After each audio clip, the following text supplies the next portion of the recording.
So benda yang sama je, lebih kurang. Okay.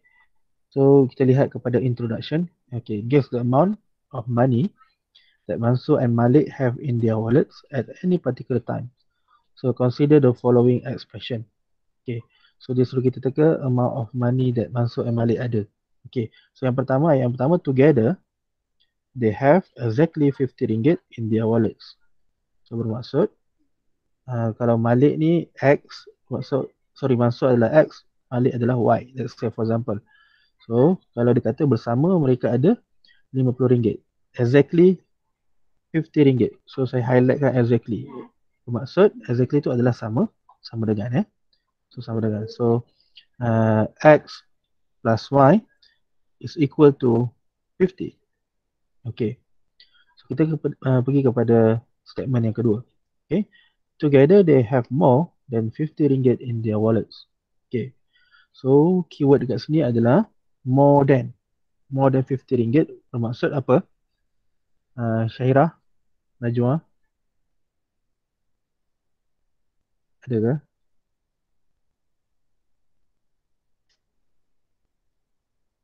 Tak ada. Sonyak. Okay, tak apa.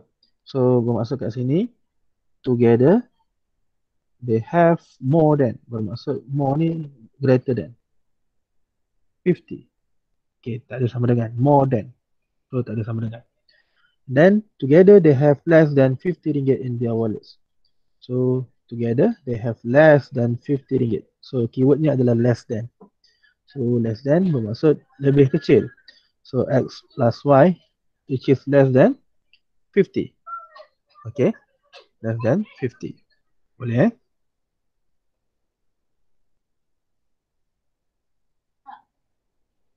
Okay.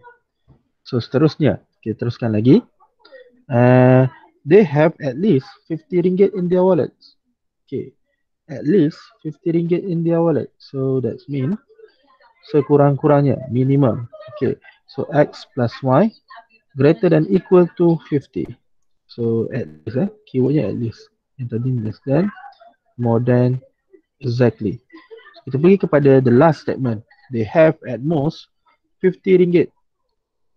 50 ringgit in their wallets. So bermaksud dia adalah X plus Y. So at most adalah maximum. So less than equal to 50. Okay, simple as that. Okay. So bermaksud kamu kena biasakan dengan ayat-ayat yang sebegini untuk kita convert kepada bentuk inequalities. Okay. So macam contoh word at least ni, at least dia ada sinonim dengan minimum. So yang paling minimum. Ataupun at most disinonim dengan maximum. Okay. So ini adalah simbol-simbol yang kita keluarkan tadi So less than, greater than, less than or equal to, greater than or equal to, is equal to. So which is an equation, which is an equation and which is an inequality. So yang mana antara 5 ni adalah equation dan yang mana adalah inequality. So obviously mudah saja. Yang ini adalah the only equation sebab dia the only sama dengan. Yang lain ni bukan equation, dia adalah inequalities. Okay, so saya harap kamu faham yang tu lah. Okay, so kita teruskan lagi. Okay, kita pergi kepada page yang kedua. Okay, benda yang sama, notation yang sama. So saya tak payah terang lebih, kita pergi kepada example 1. So example 1. Write inequalities for the statement below. Okay, so the first one adalah Y is less than X. Okay, Y is less than X. So bermaksud Y lebih kecil daripada X. Okay, semudah itu saja. Okay, dan seterusnya Y is not less than X. Okay, Y is not less. Tadi Y is less than X. Kali ini Y is not less than X. So bermaksud dia adalah opposite terhadap simbol yang tadi. So dia akan jadi Y is greater than or equal to X. Okay. So ni yang kedua. Y is not less than X. Okay. Okay. Kita pergi kepada yang ketiga. C. Y is greater has twice the value of x. So y is greater, has twice values of x. Okay. So mudah saja. So dia kata y lebih besar, twice value of x. Maksud double value of x. Okay. So itu yang ketiga. Yang keempat, the sum of x and y is less than 7. So bermaksud x plus y is less than 7. Okay, simple as that. And then the maximum value of y is x. Okay, tadi aja saya ada mention kan. Yang sinonim dengan perkataan maximum adalah at most. So at most tu adalah lebih kecil sama dengan. Okay, tengok baik, lebih kecil sama dengan kan. Okay, so kita pergi kembali kepada kita punya statement tadi. So y, the maximum value of y is, so bermaksud y adalah lebih kecil sama dengan x. Okay, so f, x exceed by y, x exceed y by at least 3. Okay, exceed ni bermaksud melebihi. Dia kata x melebihi y at least 3. Okay, so bila melebihi bermaksud dia x tu lebih besar daripada y. Okay, so bermaksud x minus y at least. Okay, keyword dia at least. So greater than equal to lah. Minimum kan. 3. Okay, simple as that. Okay, the last one. 2y minus 3x is less than 4. So 2y minus, ni straight to the point. Less than 4. Okay, so kita just tulis saja dia punya maklumat. So 2y minus 3x is less than 4. Okay, selesai kita punya example 1. Okay. So harap tak ada masalah lah. Okay. So kita pergi kepada yang seterusnya, plane in a coordinate system. Okay. So kita akan memperkenalkan plane dalam coordinate system. Okay. So dalam plane in a coordinate system ada satu line. Bukan satu line, ada dua jenis line.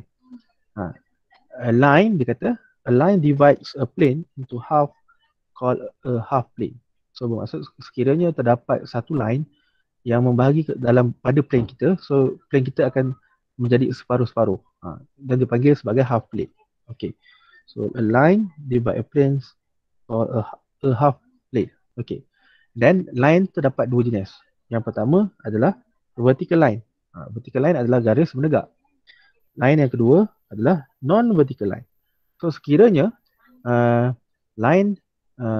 vertical line divide pada kita punya plane, so kawasan yang kita akan dapat adalah right dan juga left. Seperti yang kamu dapat ni. Sekarang ni contoh, let's say for example dekat sini kita ada vertical line. So kawasan yang ada adalah half plane, yang right half plane dan juga left half plane. Okay. So kat sini right dan yang kat sini adalah left. Okay, mudah je kan. So maksud kalau vertical line right dengan left. Macam mana pula kalau non-vertical line? So bermaksud kita punya garisan tu bukan garisan yang menegak. Dia boleh condong ke kiri ataupun ke kanan. Okay. So bila dia bukan garis lurus, non-vertical, so kawasan kita akan ada upper dan juga lower. Dia terbagi kepada dua. So dia akan ada upper dan dia akan ada lower. So ni line dia. Line ni adalah non-vertical. Okay. So kamu kena jelas. So kalau line tegak, kawasan kita terjadi left and right. Tapi kalau non-vertical, kita akan ada upper and lower. Okay. So apa kaitan kawasan plane ni dengan kita punya inequality tadi? Okay. So kita boleh kaitkan sebenarnya. So untuk vertical line, untuk kawasan right plane dengan left half plane, so untuk yang right, untuk simbol yang lebih besar ataupun lebih besar sama dengan. Okay. Tambah kat nota awak. Untuk kawasan yang left half plane, dia ada lebih kecil ataupun lebih kecil sama dengan.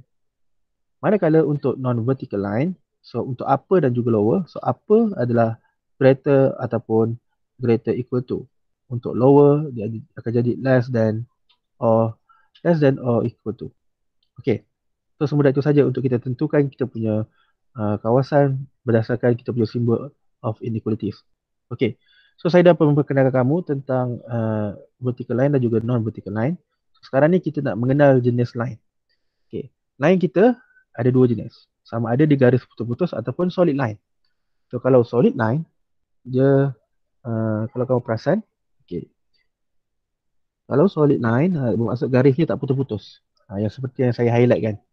So garisnya tak putus-putus dan simbolnya adalah lebih besar sama dengan. Bukan sebab lebih besar tapi bila dia jadi solid line bermaksud dia ada sama dengan. Okey. Tengok pula contoh yang kedua.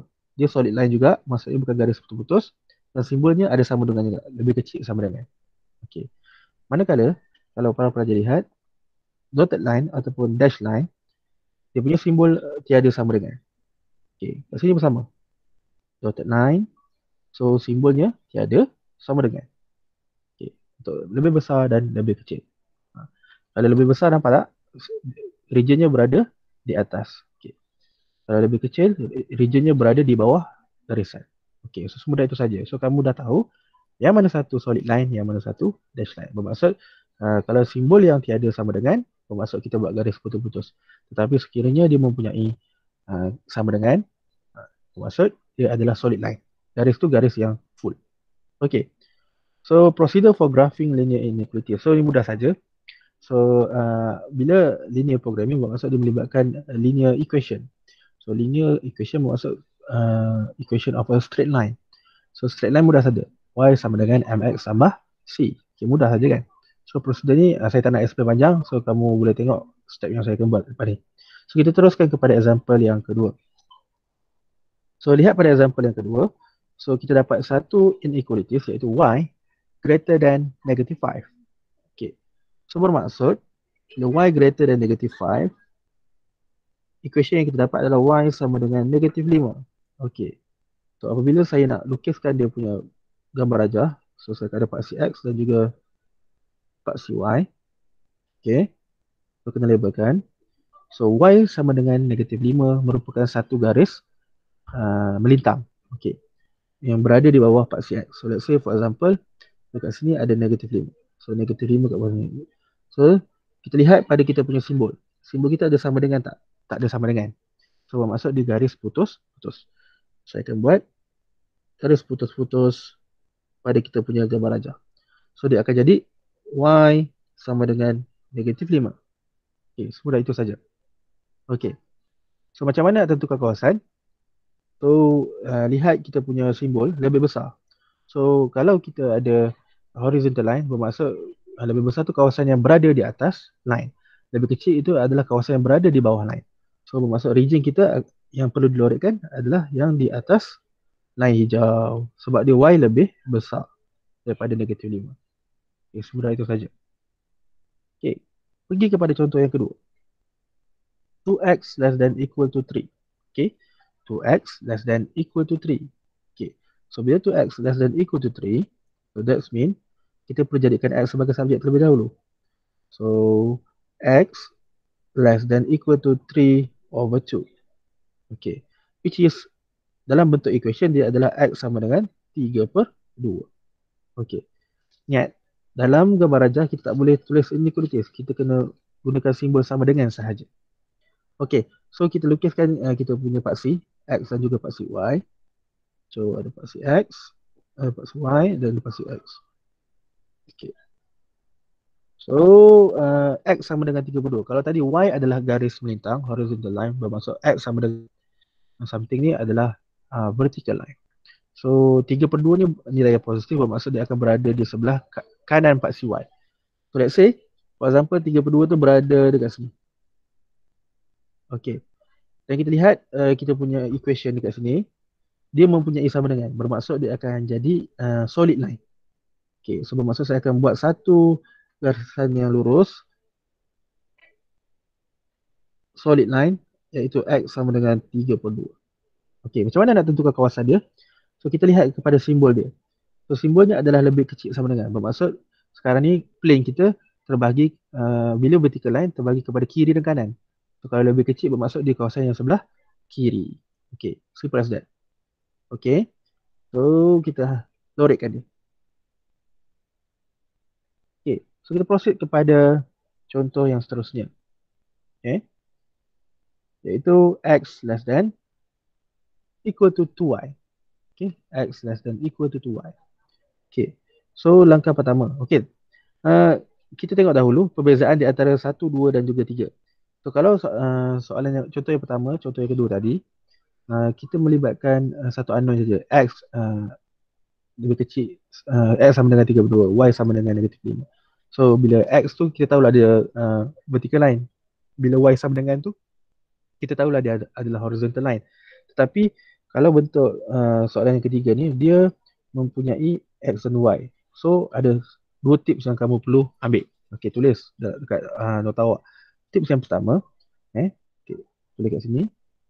Tips yang pertama, jadikan Y as a subject. So, okay, jadikan Y as a subject.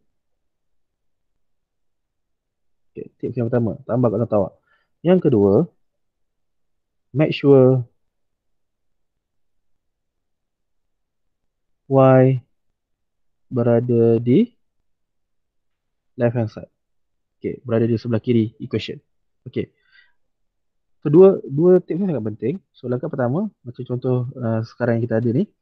So, saya akan jadikan Y sebagai subjek. So, X less than equal to, X is less than equal to X over 2 lah. Sebab 2 tu saya pindahkan sebab nak jadikan Y sebagai subjek. Okay. So, dia akan jadi X over 2 less than equal to Y. Okay. So, saya dah patuhi tips yang pertama. Sekarang ni saya nak ikut tips yang kedua, iaitu jadikan Y berada di sebelah kiri. So, saya akan ubah Y is greater than equal to 1 over 2 X. So, simple as that. So, saya dah dapat kita punya equation, dah rearrange dia untuk menjadi Y lebih besar sama dengan 1/2 X. So, kena make sure Y tu berada di sebelah kiri equation. So, maksud equation yang kita dapat ini adalah Y sama dengan 1/2 X. Okay. So, untuk kita lukiskan dia punya gambar rajah, mudah saja. So, kita akan gunakan dua koordinat untuk dapatkan 2 points. And then kita boleh sambungkan untuk bentukkan garis lurus. So, saya akan pilih dua koordinat, iaitu X dan juga Y. So, when X equal to 0 and when X equal to 2, let's say for example. So, bila X sama dengan 0, Y akan bersamaan dengan 0. Bila X sama dengan 2, Y sama dengan 1. Okay. So, terdapat dua koordinat yang kita boleh gunakan, iaitu yang pertama 0, 0 dan juga 2, 1. Okay. Sekarang ni kita dah boleh buat kita punya paksi Y dan juga paksi X. Kita ada paksi X dan juga paksi Y. So, kita plotkan koordinat yang kita dapat tadi. So, yang pertama 0, 0. So, kat sini kedudukan 0, 0. Yang kedua adalah 2, 1. So, kat sini 2. Let's say for example kat sini 1. So, inilah koordinat dia. So, apa yang saya perlu buat sekarang adalah saya perlu cantumkan kedua-dua ni untuk membentuk garis lurus. Ambil. Ada ke? Macam tak ada? Ada. Okay. So, jangan lupa untuk labelkan kita punya equation of line, iaitu Y equal to 1 over 2 X. Okay. So, sekarang ni kita dah membentukkan kita punya line. Straight line. Okay. Tapi saya punya tak apa straight lah. Awak pakai baris straight lah sikit. Okay. So, sekarang ni nak tentukan kawasan kita. So, kawasan kita, kenapa dua tips ni sangat penting tadi, iaitu jadikan Y as a subject dan make sure Y berada di left hand side, sebab dia akan mempengaruhi bentuk ataupun simbol pada inequality tersebut. So, kita tengok, asalnya simbol yang dia beri adalah lebih kecil sama dengan, tapi at the end, apabila kita jadikan Y as a subject di sebelah kiri, dia berubah menjadi lebih besar sama dengan. So, bermaksud kawasan kita adalah lebih besar sama dengan. So, memandangkan ini adalah non-vertical line, so kawasan yang lebih besar adalah kawasan yang berada di upper half plane. So, maksud kawasan kita berada di atas. Okay, semudah itu saja. Okay, so sekarang ni kita ikut pada simbol yang terakhir selepas kita jadikan Y sebagai subjek. Walaupun pada asalnya dia adalah lebih kecil sama dengan, tapi syaratnya kita mesti jadikan Y as a subjek dan berada di sebelah kiri. Okay. Boleh ke? Halo. Boleh. Boleh, sir. Okay. Boleh, sir. Boleh. Okay. So, yang keempat. So, kali ni kita dapat full equation 2x minus 3y less than equal to 6. Okay. 2x minus 3y less than equal to 6. Okay, kita ikut tips tadi. Maksud langkah pertama kita jadikan Y as a subject. So jadikan Y as a subject. So saya akan ubah. So 2x minus 6 less than equal to 3y. Okay. So saya akan jadikan Y saja. So 3 ni saya akan bahagikan ke sebelah kiri. So 2x minus 6 over 3 less than equal to y. So kita boleh simplifykan. Dia akan jadi 2 over 3x minus 2 less than equal to y. Okay. Mengikut kita punya ni, saya baru jadikan y as a subject. Tapi saya tak letakkan y itu di sebelah kiri. So saya akan ubah saya punya equation. Saya pindahkan y itu ke sebelah kiri. So simbol akan berubah. Dia akan menjadi lebih besar. So 2 over 3x minus 2. Okay. So bermaksud equation yang saya dapat adalah y sama dengan 2 over 3x minus 2. Okay. So kita masukkan ke dalam kita punya koordinat. Okay. So saya ada equationnya adalah y sama dengan 2 over 3x minus 2. So kita pilih dua koordinat. Tak ada salah apa-apa. So saya pilih kali ni when x 0, when y 0. So bila x sama dengan kosong, y bersamaan dengan negatif 2. Dan bila y sama dengan kosong, y sama dengan kosong, so x sama dengan apa? 3, betul? 3 So dapat 3. Okey, so saya dapat dua koordinat, iaitu koordinat yang pertama 0, negatif 2, dan yang kedua adalah 3, 0. Okey, kita dah boleh mula sketching graph kita. So ada paksi y dan juga paksi x. Okey, so kita plotkan koordinat yang pertama, iaitu 0, negatif 2. So 0, negatif 2 berada di bawah lah. So y negatif 2. So ini adalah koordinat 0, negatif 2. And then koordinat 3, 0. Okay, let's say for example kat sini 3. So inilah koordinat dia. So saya dapat 2 titik dan kita sambungkan dia untuk jadikan straight line. Okay, so saya akan sambungkan. So dah menjadi satu straight line. So jangan lupa labelkan kita punya equation, iaitu y sama dengan 2 over 3x minus 2. Okay.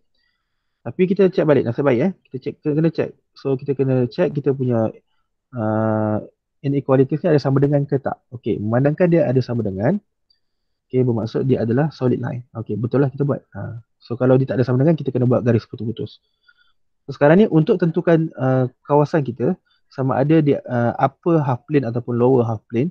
So kita lihat pada simbol terakhir selepas kita jadikan y as a subject dan berada di sebelah kiri. So apabila y as a subject dan berada di sebelah kiri, simbol menjadi lebih besar sama dengan. Bermaksud dia adalah dia di kawasan upper half plane.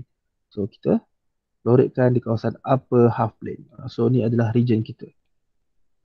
Okey, semudah itu saja. Okey.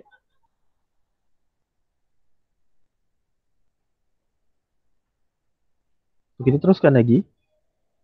Okey, untuk example 3 ni lebih kurang saya rasa dengan yang saya dah tunjukkan tadi. So yang ni saya nak para pelajar cuba sendiri. So saya jadikan sebagai DIY.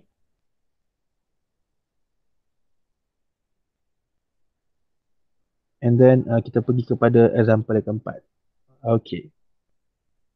So example yang keempat iaitu feasible region in a plane. Okay. So tadi saya dah perkenalkan beberapa jenis line, garis dotted line ataupun solid line. Dan kita dah tahu kalau sama dengan dia garis solid line, kalau tak ada sama dengan dia adalah dotted line. Dan kita dah tahu vertical line macam mana, non vertical line macam mana. Okay, sekarang ni benda-benda ni sebenarnya kita nak cari apa? Nak cari feasible region. Okay, so apakah itu feasible region in a plane? So feasible region ni adalah region yang mana dia satisfy semua system of linear of inequalities. Okay, maksud let's say kita ada beberapa inequalities. So kawasan yang terbentuk ni adalah kawasan yang mematuhi syarat-syarat yang terdapat pada inequalities yang diberi. Okay. So itu dipanggil sebagai feasible region. So, kita lihat pada example keempat. Okay. So dalam example keempat ni ada beberapa maklumat.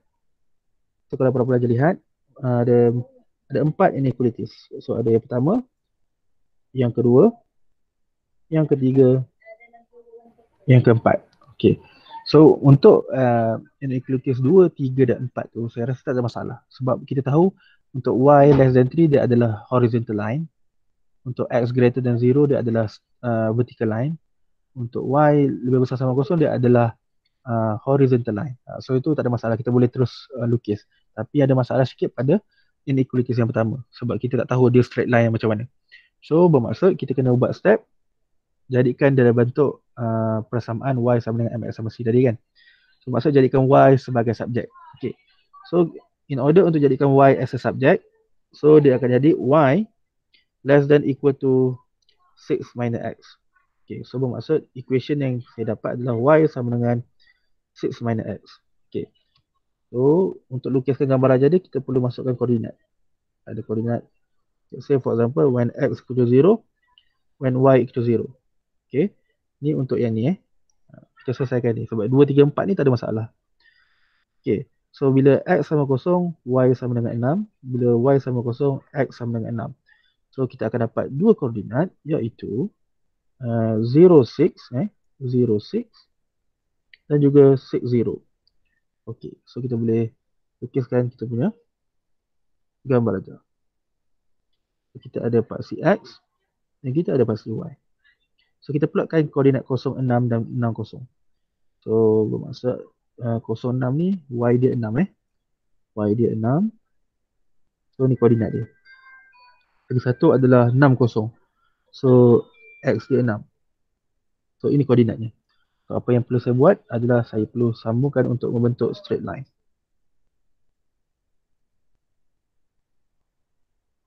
And then kita jangan lupa labelkan kita punya equation of line. So dia akan kita label sebagai y sama dengan 6 tolak x. Ingat masa kita labelkan tak boleh gunakan simbol inequalities tetapi menggunakan sama dengan. Okay. So y sama dengan 6 tolak x. Okay. So kita dah dapat dan kita punya simbol ni ada sama dengan. Okay, yang saya bulatkan itu bermaksud dia adalah solid line. Okay, so selesai. So selesai untuk inequalities yang pertama. Kita pergi kepada inequalities yang kedua. Okay, iaitu y less than 3. Bermaksud dia adalah garis melintang pada y sama dengan 3. Let's say 3 kat sini. Ada sama dengan tak? Tak ada sama dengan. Bermaksud dia garis putus-putus. Oh, kejap-kejap. Saya gunakan warna yang lain supaya kamu dapat bezakan.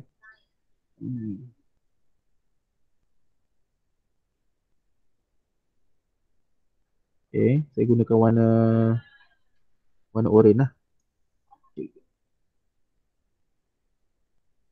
So kita membentuk satu garis putus-putus dan kita labelkan dia adalah y sama dengan 3.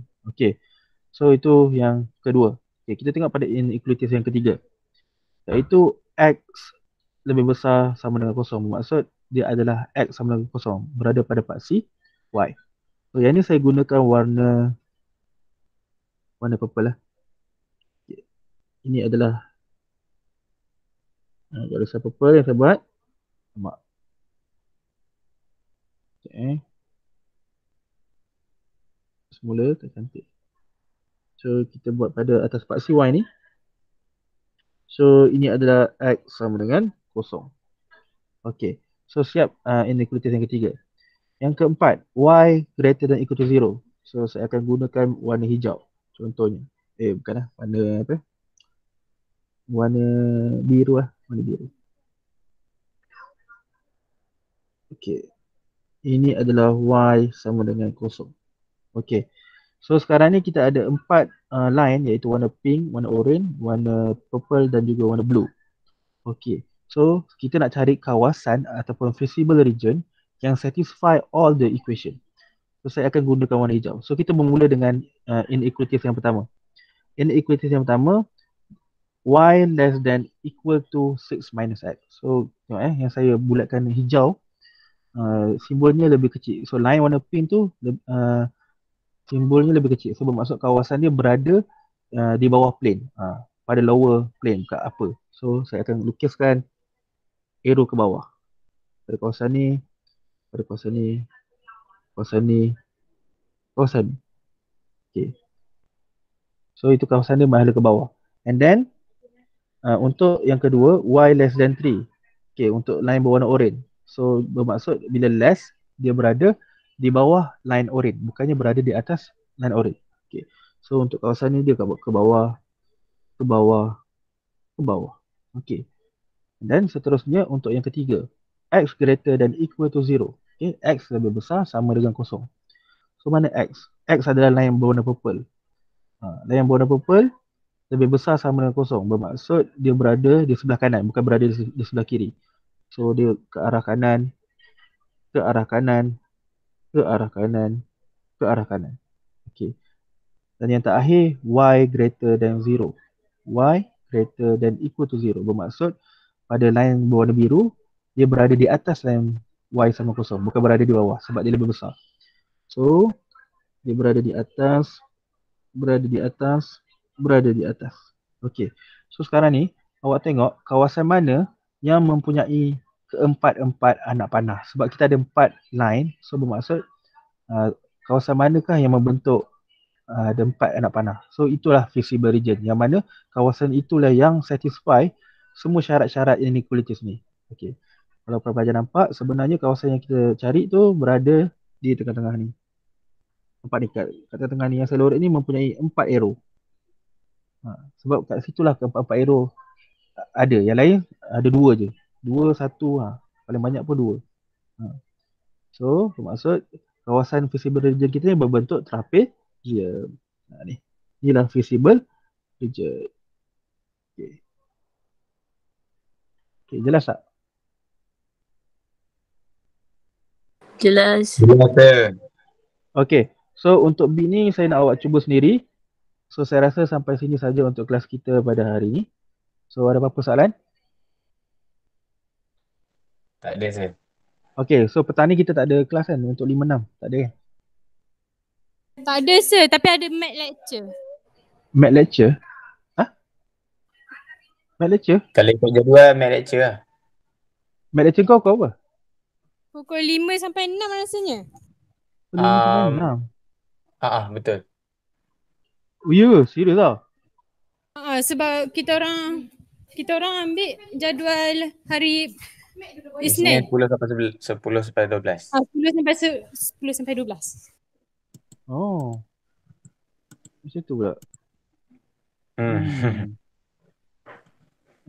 So macam mana Petang ni sambung chapter 4 ke sir?